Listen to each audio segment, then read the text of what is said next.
اللہ رب العالمین۔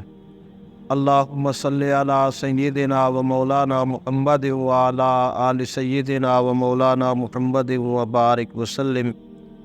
اللہم صلی علی سیدنا و مولانا محمد وعلی آل سیدنا و مولانا محمد وبارک وسلم۔ ہر رمضان ایک نیا چانس ہے۔ یوں سمجھ لیں کہ اللہ تعالیٰ نے ہمیں یہ رمضان دے کر ایک اور موقع عطا فرما دیا۔ کسی بندے سے غلطی ہو جائے تو وہ کہتا ہے ایک چانس اور دے دیں۔ بس اسی طرح اللہ تعالیٰ نے ہم پر رحمت فرمائی، ہمیں اپنی زندگی میں گناہ بخشوانے کا ایک چانس اور عطا فرما دیا۔ جیسا کہ شیطان کو قید کر دیا، چیونٹیوں، پرندوں، مچھلیوں سب کو دعا میں لگا دیا، بندے کو بتا دیا تم جو مانگو گے ہم قبول کر لیں گے۔ اس سے معلوم ہوتا ہے اللہ تعالیٰ کا ارادہ خیر کا ہے اور اللہ تعالیٰ بخشش کے بہانے بنا رہے ہیں۔ جناب رسول اللہ صلی اللہ علیہ وسلم نے ارشاد فرمایا، الصلاۃ الخمسہ والجمعۃ الی الجمعہ ورمضان الی رمضان مکفرات ما بینہن۔ رمضان سے لگا کر رمضان تک، جمعے سے لگا کر دوسرے جمعے تک، اور آپس میں ایک نماز سے دوسری نماز کا جو درمیانی وقفہ ہے یہ گناہوں کے کفارہ بن جاتے ہیں۔ یعنی اس کے درمیان جو بندے سے گناہ سرزد ہوتے ہیں اللہ تعالیٰ وہ سارے گناہ معاف فرما دیتے ہیں۔ ایک رمضان سے دوسرے رمضان کے درمیان کے جتنے گناہ ہوتے ہیں اللہ تعالیٰ تمام گناہوں کو معاف فرما دیتے ہیں۔ تو کتنی بڑی بات ہے، اللہ تعالیٰ نے ہمیں زندگی میں پھر ایک اور رمضان عطا فرما دیا۔ نبی علیہ الصلوۃ والسلام نے ایک حدیث مبارکہ میں فرمایا، اعطیت امتی فی شہر رمضان 50 خصال۔ اللہ تعالیٰ نے میری اس امت کو رمضان المبارک کے بارے میں 5 چیزیں مخصوص طور پر عطا کی ہیں جو پہلی امتوں کو عطا نہیں فرمائی تھی۔ پہلی بات کہ ان کے منہ کی بدبو اللہ کے نزدیک مشک سے زیادہ پسندیدہ ہے۔ دوسری بات، ان کے لیے فرشتے دعائے مغفرت کرتے رہتے ہیں، افطار کے وقت تک کرتے رہتے ہیں، اور جنت ہر روز ان کے لیے آراستہ کی جاتی ہے۔ اللہ جل شانہ فرماتے ہیں قریب ہے کہ میرے نیک بندے اور نیک بندیاں دنیا کی مشقتیں اپنے اوپر سے پھینک کر تیری طرف آئیں۔ اور چوتھے نمبر پر سرکش شیاطین قید کر دیے جاتے ہیں، وہ رمضان میں ان برائیوں کی طرف نہیں پہنچ سکتے جن برائیوں کی طرف غیر رمضان میں پہنچ سکتے ہیں۔ اور 5ویں نمبر پر رمضان کی آخری رات میں روزہ داروں کے لیے مغفرت کی جاتی ہے۔ صحابہ نے عرض کیا اللہ کے رسول یہ شب مغفرت شب قدر ہے؟ فرمایا نہیں، بلکہ دستور یہ ہے مزدور کا کام ختم ہونے کے وقت مزدوری دے دی جاتی ہے۔ تو یہ اللہ تعالیٰ کا کتنا بڑا انعام ہے، اللہ تعالیٰ نے ہمیں رمضان المبارک عطا فرما دیا۔ تو ہمیں چاہیے کہ ہم اس رمضان المبارک کی خوب قدردانی کریں۔ نبی علیہ الصلوۃ والسلام نے ایک مرتبہ صحابہ کو جمع فرمایا اتاکم رمضان، رمضان کا مہینہ آ چکا ہے، شہر برکت، یہ برکتوں والا مہینہ ہے۔ یغشاکم اللہ فیہ، اللہ کی رحمت بندوں کو اس مہینے میں ڈھانپ لیتی ہے۔ فینزل الرحمہ، اللہ رحمتیں اتارتے ہیں۔ یحط الخطایا، گناہگار بندوں کے گناہ معاف کیے جاتے ہیں۔ ویستجیب فیہ الدعاء، اس میں اللہ تعالیٰ دعائیں بندوں کی قبول کرتے ہیں۔ ایک مرتبہ صحابہ کو نبی علیہ السلام نے فرمایا ان ھذا الشہر قد حضرکم، رمضان کا مبارک مہینہ تمہارے بالکل قریب آ پہنچا ہے۔ فیہ لیلۃ، اس میں ایک اللہ نے رات بنائی، خیر من الف شہر، جو 1000 مہینوں کی عبادت سے زیادہ اللہ کو محبوب اور پسند ہے۔ من حرمھا فقد حرم الخیر کلہ، جو بندہ اس رات کی خیر سے برکتوں سے محروم رہا وہ تو حقیقت میں شقی اور بدبخت ہے۔ ولا یحرم خیرہا الا محروم، اس کی خیر اور برکتیں اسی بندے کو نہیں ملتی جو شقی اور بدبخت ہو۔ نبی علیہ الصلوۃ والسلام رمضان کا بڑی بے قراری کے ساتھ انتظار فرماتے تھے۔ چنانچہ آپ کی مشہور حدیث مبارکہ ہے، آپ رمضان سے 2 ماہ پہلے ہی رمضان المبارک کی آمد کی تیاری اور رمضان المبارک مل جانے کی دعائیں شروع فرما دیتے تھے۔ اللہم بارک لنا فی رجب و شعبان و بلغنا الی رمضان۔ اللہ تعالیٰ سے دعا کرتے تھے، اے اللہ ہمیں خیریت اور عافیت کے ساتھ رمضان تک پہنچا دے تاکہ ہم رمضان المبارک کی خیر سمیٹ سکیں۔ حضرت مجدد ملت حکیم الامت مولانا اشرف علی تھانوی رحمۃ اللہ علیہ نے ارشاد فرمایا کہ رمضان کے فضائل کا تو کم و بیش لوگوں کو علم ہے، لیکن رمضان کے حقوق کے متعلق بڑی کوتاہیاں ہوتی ہیں، اس طرف ذہن بھی نہیں جاتا۔ رمضان المبارک کے کچھ حقوق بھی ہے۔ ہم دیکھتے ہیں کہ رمضان آنے سے پہلے دیگر چیزوں کا اہتمام کرتے ہیں، مثلاً دودھ کا انتظام کر لیا جاتا ہے، صفائی کرا لی جاتی ہے، برف کا انتظام کر لیا جاتا ہے، شکر کھجوریں سیویاں وغیرہ جمع کر لی جاتی ہیں۔ یہ سب اہتمام تو ہوتے رہتے ہیں، لیکن یہ کبھی ذہن میں نہیں آتا کہ بھائی رمضان المبارک کا مہینہ آیا ہے، لاؤ غیبت سے بچنے کا کوئی انتظام کریں، یہ کہیں نہیں ہوتا۔ آپس میں مشورہ کر کے چند ساتھیوں نے یہ طے کر لیا ہو، کوئی غیبت کرنے لگے تو ایک دوسرے کو روک دیا کرے، ٹوک دیا کرے۔ دین کا کام ایسا آسان سمجھ رکھا ہے، اس میں کسی کی مدد کی ضرورت ہی نہیں سمجھی جاتی، اس لیے ذہن میں آتا ہی نہیں، آپس میں طے کر لیں۔ اسی طرح اس کا بھی ذہن میں خیال کبھی نہیں آتا، قرآن سننے کا زمانہ آ رہا ہے، کوئی ایسا حافظ تلاش کرو جو اچھا صحیح پڑھتا ہو، تجوید کے ساتھ پڑھنے والا ہو۔ مخالفت کی جاتی ہے، تراویح میں دیر لگے گی، کھڑا نہیں ہوا جائے گا۔ غرض کہ رمضان کے حقوق میں بہت ہی زیادہ کوتاہی اور بہت ہی بے پرواہی کی جاتی ہے۔ حقوق کی ادائیگی کا اہتمام بھی کم ہے اور لوگوں کو حقوق کا علم بھی کم ہے۔ اس لیے ہمیں چاہیے کہ ہم رمضان کو اس کے حقوق کے ساتھ گزاریں۔ ہمارے اسلاف کی پہلے عادت مبارکہ تھی اور بہت اچھی عادت تھی۔ پہلے وقتوں میں کوئی بندہ حج عمرے کے لیے جاتا تو کسی سے کوئی ناراضگی ہوتی تو پہلے لوگ اس کو منا لیتے تھے کہ بھی میں حج کے لیے جا رہا ہوں تو میری طرف سے آپ کی دل آزاری ہوئی ہے تو مجھے اللہ کے لیے معاف کر دے۔ اصل میں وہ حضرات سمجھتے تھے کہ ہم پر تب تک اللہ کی رحمت متوجہ نہیں ہوگی جب تک کہ ہم اللہ کے بندوں کے ساتھ اپنا معاملہ صاف نہیں رکھیں گے۔ تو اب رمضان المبارک آتا ہے تو کسی کو فکر نہیں ہوتی کہ ہم لوگوں کے ساتھ اپنے معاملات ٹھیک رکھیں، صلح کر لیں اور آپس میں جوڑ رکھیں، اور کوئی ناراض ہے تو اس کو منا لیں، کسی کے حقوق دبا رکھیں تو ان کی ادائیگی کر دی جائے، کسی کو طعنہ دیا ہوا ہے تو اس سے معافی مانگ لی جائے، کسی کی غیبت کی ہے اس سے بندہ معذرت کر لے۔ تو حقوق اللہ بھی ادا کرنے، حقوق العباد بھی ادا کرنے ہیں۔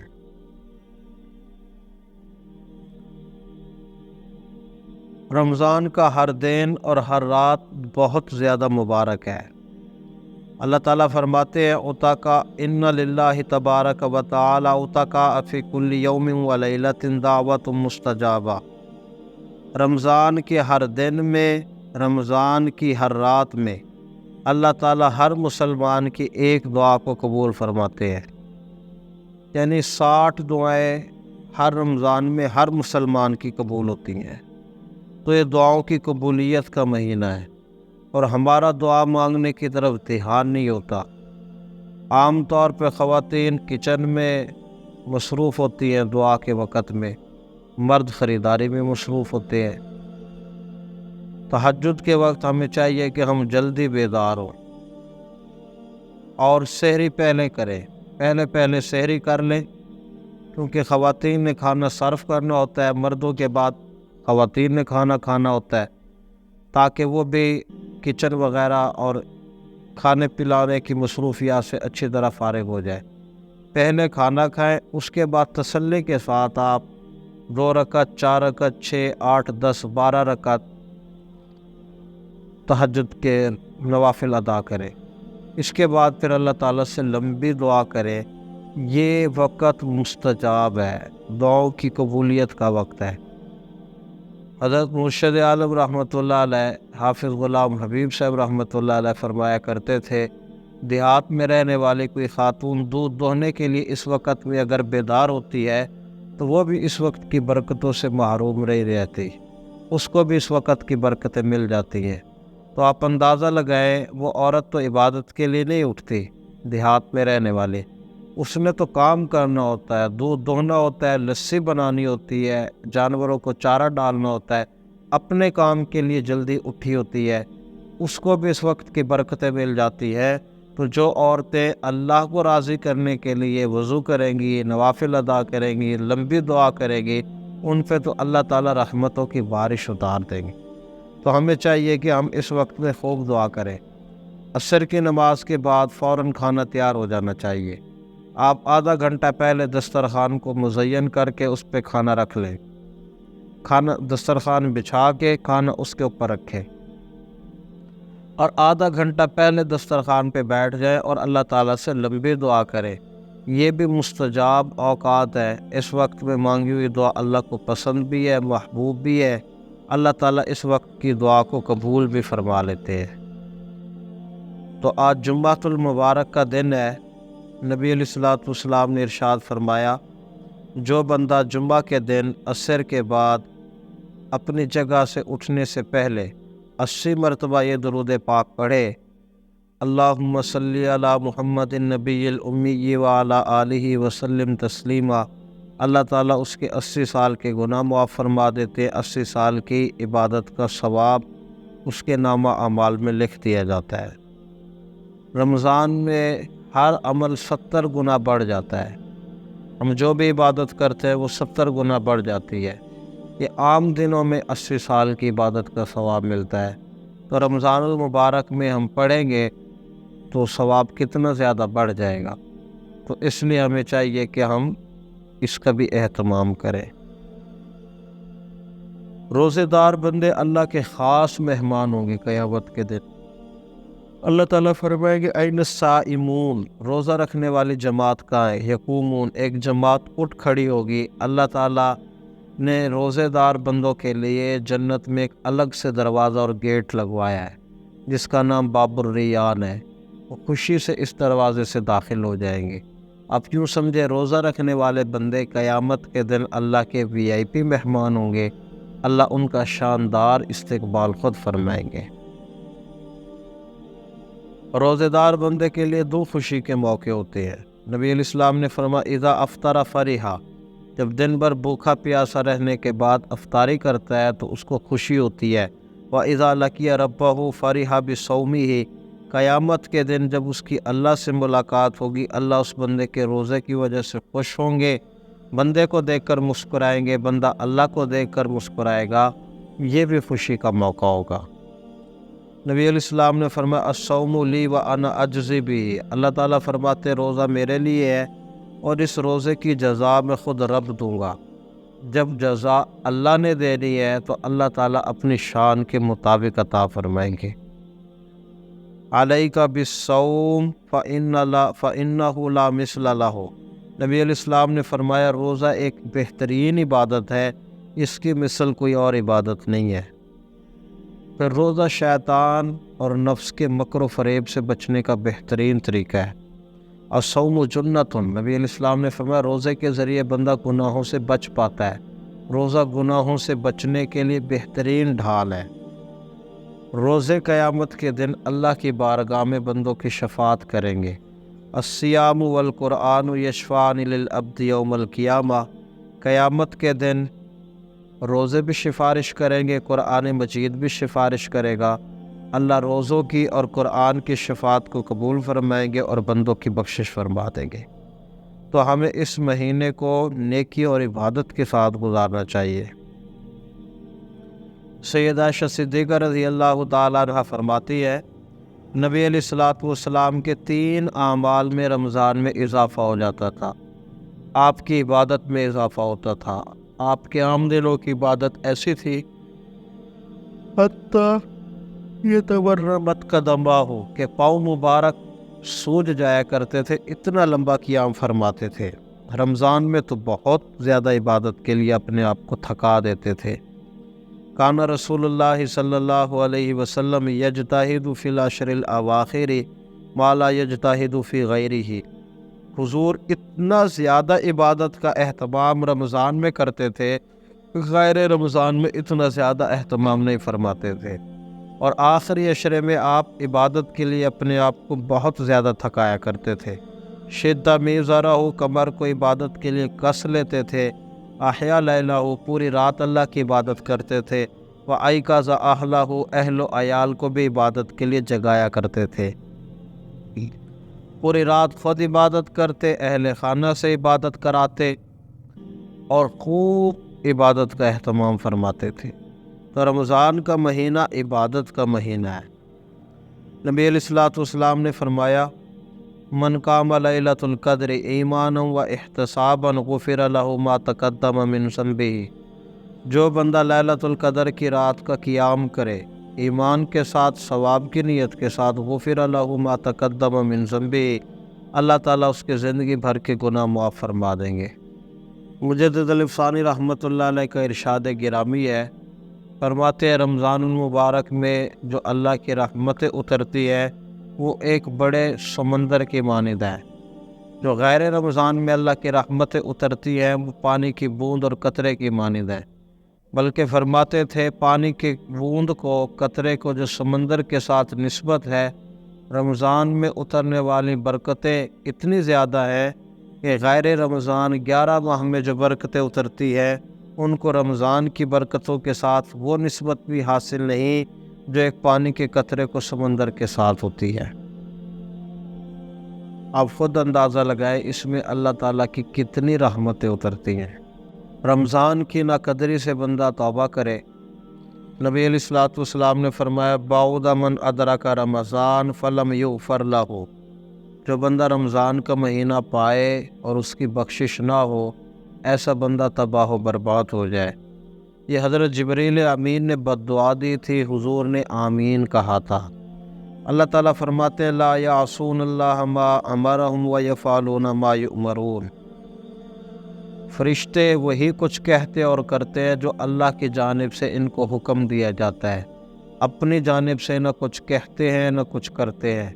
حضرت جبریل بھی اللہ کے مقرب فرشتے ہیں، انہوں نے بد دعا اپنی جانب سے نہیں دی بلکہ یہ منشاء خداوندی تھی۔ اللہ تعالیٰ فرمانا یہ چاہتے تھے کہ میری رحمتوں کی بارش ہو رہی ہے، اس وقت شیطان کو میں نے بیڑیاں پہنا کے جہنم میں ڈال رکھا ہے، اس کو قید کر دیا ہے۔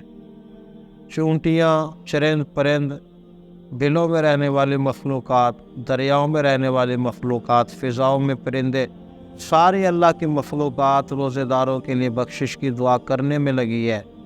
کوئی کسی کو افطاری کرائے گا، میں گناہ معاف کر دوں گا، کوئی سجدہ کر لے گا، گناہ معاف ہو جائیں گے، کوئی کسی دکھی کا سہارا بن جائے گا، میں اس کے حصے میں خیر ڈال دوں گا، کوئی اتنا بھی نہ کر سکے وہ شقی اور بدبخت ہے، تاکہ میرے محبوب صلی اللہ علیہ وسلم کے سامنے جا کے بد دعا دے، قیامت کے دن وہ بھی اس کی سفارش نہ کرے۔ تو رمضان کی ناقدری سے اپنے آپ کو بچائیں، اللہ تعالیٰ ہمیں رمضان کا قدردان بنا دے۔ اور رمضان المبارک کا ایک لمحہ کسی کو اللہ کا ولی بنا دینے کے لیے کافی ہے۔ اس میں جو سفر طے ہوتا ہے نا، وہ جہاز کی سپیڈ کتنی تیز ہوتی ہے ہوائی جہاز کی، اس سپیڈ سے بندے کا سفر طے ہو رہا ہوتا ہے روحانی۔ اس کے لیے بندہ تھوڑی سی نا خلوت نشینی، تنہائی اختیار کرے۔ اگر آخری عشرے کا اعتکاف کر لے تو بہت ہی اچھی بات ہے۔ حضرت موسیٰ علیہ السلام کو اللہ تعالیٰ نے فرمایا، وَوَعَدْنَا مُوسَىٰ 30 لَيْلَةً، اے پیارے موسیٰ علیہ السلام 30 راتیں لے کر کوہ طور پر آ جائے، اگر 40 پوری کریں تو کیا ہی اچھی بات ہے۔ حضرت موسیٰ علیہ السلام اعتکاف کی نیت سے تشریف لے گئے، 40 دن اور راتیں وہیں پر گزاری، اور یہ 40 دن حضرت موسیٰ علیہ السلام کی روحانی ترقی کا ذریعہ بن گئے۔ خود نبی علیہ السلام نبوت ملنے سے قبل اور نبوت ملنے کے بعد بھی متعدد مرتبہ غار حرا میں تشریف لے جاتے تھے، مراقبہ، ریاضت، دعا میں مصروف رہتے تھے۔ سیدہ عائشہ صدیقہ رضی اللہ تعالیٰ عنہ فرماتے ہیں، حبب الیہ الخلا، حضور کو ابھی نبوت نہیں ملی تھی، اس سے پہلے ہی حضور کو تنہائی، خلوت نشینی، گوشہ نشینی بہت زیادہ محبوب اور پسندیدہ ہو گئی تھی، اب تنہا رہنے کو پسند فرماتے تھے۔ تو اللہ تعالیٰ چاہتے ہیں کہ میرے بندے تنہائی میں میرے ساتھ ملاقات کریں، تو ہم 2 بجے 3 بجے بیدار ہو جایا کریں، گھر کے کونے میں بیٹھ جائیں، آنکھیں بند کر لیں، اللہ سے دعا کریں، مراقبہ کریں، اللہ سے بات چیت کر لیا کریں، رویا دھویا کرے، آوازاری کرے، گڑ گڑایا کرے۔ تو یہ قیمتی اوقات ہے، اس سے فائدہ اٹھانے کی کوشش کرے۔ کسی بھی بندے کی روحانی ترقی کے لیے خلوت نشینی، تنہائی، گوشہ نشینی، تنہا رہنا سنگ میل کی حیثیت رکھتا ہے۔ تو ہم کچھ لمحات ہمارے پاس ایسے ہونے چاہیے کہ ہم دل کی تار جوڑ کر اللہ کے ساتھ بیٹھے رہیں، اس وقت میں مراقبہ کرے۔ مراقبے کے وقت بندے کے اوپر اللہ کی رحمتیں اترتی ہیں، نبیوں پر وحی آتی تھی، اولیاء پہ نور آتا ہے۔ تو ہم مراقبہ کیا کریں، انشاءاللہ اس سے بھی دل منور ہوتے ہیں۔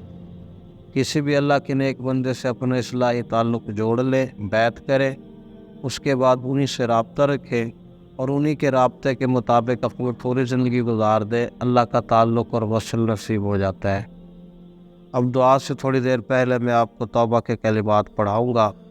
جو خواتین سلسلہ عالیہ نقشبندیہ میں بیعت ہونا چاہتی ہوں اور ان کی نیت ہی ہو کہ ہمیں اللہ کا قرب مل جائے، اللہ کا وصل نصیب ہو جائے، تو وہ ان کلمات کو سچے دل کے ساتھ میرے پیچھے پیچھے پڑھے۔ پڑھیے، بسم اللہ الرحمن الرحیم۔ لا الہ الا اللہ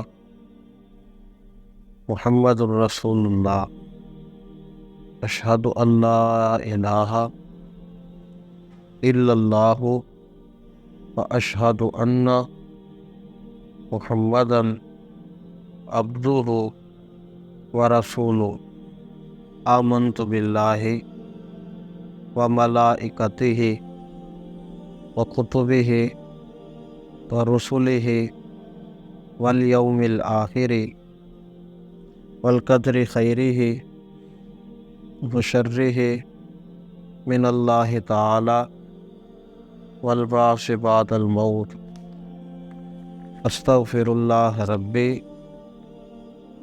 من کل ذنب واتوب الیہ، استغفر اللہ ربی من کل ذنب واتوب الیہ، استغفر اللہ ربی من کل ذنب واتوب الیہ برحمتک یا ارحم الراحمین۔ ان کلمات کو پڑھنے سے آپ توبہ طیب ہو چکی ہے۔ چند معمولات ہے، اگر آپ روزانہ پابندی کے ساتھ کرو گی، دل میں اللہ کی محبت بڑھے گی اور اس محبت کی مٹھاس کو آپ خود محسوس کرو گی۔ پہلا عمل ہے 100 مرتبہ صبح، 100 مرتبہ شام استغفار پڑھنا۔ طریقہ بہت آسان ہے، استغفر اللہ ربی من کل ذنب واتوب الیہ۔ دوسرا عمل ہے کثرت کے ساتھ صبح و شام درود شریف پڑھنا، اللہم صلی علی سیدنا و مولانا محمد وعلی آل سیدنا و مولانا محمد وبارک وسلم۔ تیسرا عمل ہے روزانہ قرآن پاک کی تلاوت کرنا۔ جن دنوں میں خواتین نے تلاوت نہیں کرنی ہوتی وہ اللہ کا ذکر کرتی رہے۔ چوتھا کام ہے روزانہ مراقبہ کرنا۔ اس کا طریقہ بہت آسان ہے، جب آپ اپنے گھر کے کاموں سے فارغ ہو جایا کریں، تھوڑی دیر کے لیے اپنی سہولت کے اعتبار سے بیٹھ جائے، چٹائی بچھا لے، مصلی بچھا لے، میٹرس بچھا لے، تکیہ پیچھے لگا لے، کرسی پہ بیٹھ جائے، صوفے پہ بیٹھ جائے، بیڈ پہ بیٹھ جائے، 2 زانوں 4 زانوں آلتی پالتی جیسے آپ کو سہولت ہو اسی حیت پر بیٹھ جائیں۔ اپنی آنکھیں بند کر کے پوری توجہ دل کی طرف رکھیں، دل کی توجہ اللہ کی طرف۔ سوچنا شروع کر دیا کریں کہ اللہ کی جانب سے انوارات آ رہے ہیں، ہمارے دل میں سما رہے ہیں، دل کی ظلمت اور سیاہی دور ہو رہی ہے، دل کہہ رہا ہے اللہ اللہ اللہ، دل اللہ اللہ کہہ رہا ہے اور ہم اس کو سن رہے ہیں۔ تو انشاءاللہ چند دنوں میں آپ کو محسوس ہوگا کہ آپ کے دل سے اللہ اللہ کی آوازیں آ رہی ہیں۔ ایک بات کا خیال رکھیں، آپ نے خود ذکر کرنا نہیں ہے، مراقبے میں ذکر سننا ہے۔ موبائل کے اوپر کسی قاری صاحب کی تلاوت ہو رہی ہو یا کوئی نعت سنا رہا ہو تو ہم نعت پڑھ نہیں رہے ہوتے، پوری توجہ موبائل کی طرف رکھتے، موبائل ہمیں وہ تلاوت اور نعت سنا دیتا ہے۔ ہم نے خود اللہ اللہ نہیں پڑھنا، پوری توجہ دل کی طرف رکھنی ہے، دل ہمیں اللہ اللہ کی آواز سنائے گا۔ مراقبے میں اللہ اللہ سننی ہوتی ہے، کرنی نہیں ہوتی۔ ہم اپنی خانقاہ کی طرف سے دوستوں کی سہولت کے لیے ایک نظام الاعمال رمضان المبارک کے لیے خاص طور پہ تحریری شکل میں ایک شیڈول کہہ لیں پورے رمضان کا بنا کر دیتے ہیں۔ تو ساتھی جو جڑے ہوئے ہوتے ہیں وہ اسی شیڈول کے مطابق وقت گزارتے ہیں تو ان کو زیادہ فائدہ ہوتا ہے۔ اس پیپر کو میں خواتین میں بھجوا دیتا ہوں، تو جن خواتین کی خواہش ہو وہ اس کی فوٹو سٹیٹ کرا لے اور پھر اسی اعتبار سے اعمال لکھنے شروع کر دے۔ اس میں پہلا خانہ بنا ہوا ہے مقدار استغفار، جتنا آپ استغفار پڑھیں اس کی مقدار اس میں روزانہ لکھیں۔ مقدار درود پاک لکھا ہوا ہے، اس میں درود پاک لکھیں۔ مقدار تلاوت، اس میں 1 پارہ پڑھا ہے 2 پارے پڑھے وہ لکھیں۔ کتنی دیر آپ نے مراقبہ کیا اگلے خانے میں وہ لکھیں۔ خواتین نے تو نمازیں مردوں کے پیچھے نہیں پڑھنی ہوتی، تو مردوں کے لیے خانہ ہے بھی کتنی نمازیں آپ نے تکبیر اولیٰ کے ساتھ ادا کی ہے۔ خیر اگلا جو خانہ ہے تہجد، اشراق، چاشت، اوابین کا ہے۔ رمضان میں روزانہ صلاۃ التسبیح پڑھنی ہوتی ہے، تو اسی اعتبار سے آپ روزانہ صلاۃ التسبیح پڑھنے کا اہتمام کریں۔ جو یہ نمازوں والا خانہ ہے اس میں آپ تراویح کی رکعتیں لکھ لیا کریں کہ آپ نے کتنی رکعتیں تراویح کی پڑھی ہیں، تو اس اعتبار سے اپنا پورا رمضان گزارے۔ انشاءاللہ اللہ نے چاہا تو یہ رمضان اللہ کی محبت کے حصول کا بہترین